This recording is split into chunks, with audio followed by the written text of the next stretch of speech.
there anything worse than warring with the windscreen in the morning? The cold, icy mornings, whether it's the credit card shuffle or the hot water dash, everyone's got their own method, but are any actually effective? What's the best way? Let's have a de-ice dialogue with Nigel Doggett, the Managing Director of Autoglass UK. He should know. Hello, Nige. Good evening, Chris. How are you?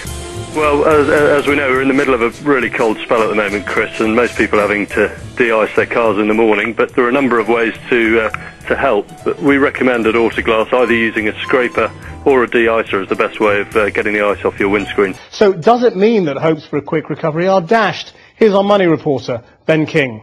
For one company at least, the recession is definitely over. Like most businesses, the windscreen repair specialist Autoglass was hit by the acute downturn at the start of the year. But they've bounced back, hiring more than 200 people over the past few months. Well, it's been an interesting 6 months for us after a fairly slow start to the year, which reflected what was happening in the general economy and particularly the automotive trade. We've had a really much better and much healthier few months in the summer, stimulated by a lot of the work that we've been doing on our brand.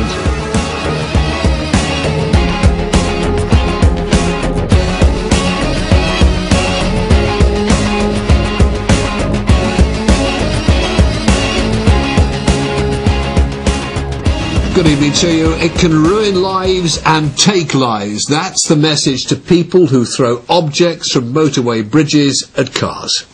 A new survey shows 1 in 5 of us have had something thrown at our vehicles while we've been behind the wheel. Not only is it a frightening experience, it can kill. A brick smashes through a car windscreen, showering the inside with glass. Luckily, there's no driver at the wheel.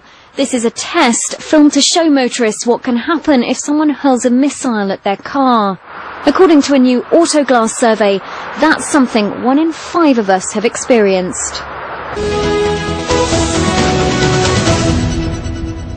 Here's a statistic for you. 1 in 5 drivers in and around London have had missiles thrown at their cars. Missiles including bricks thrown from motorway bridges.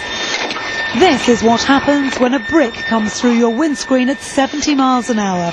The consequences are often catastrophic and not necessarily just for the driver. I know you're both campaigning, final question to you, Sue, both saying, look, this must stop, but in a way, these are not sensible people. I mean, most of us will say, yeah, you're quite right, mustn't do that, but can we get through to the people who actually do this kind of thing? That's why we've been invited to help with this campaign by Autoglass to actually raise awareness to people, and also if they do see anything happening to actually report it.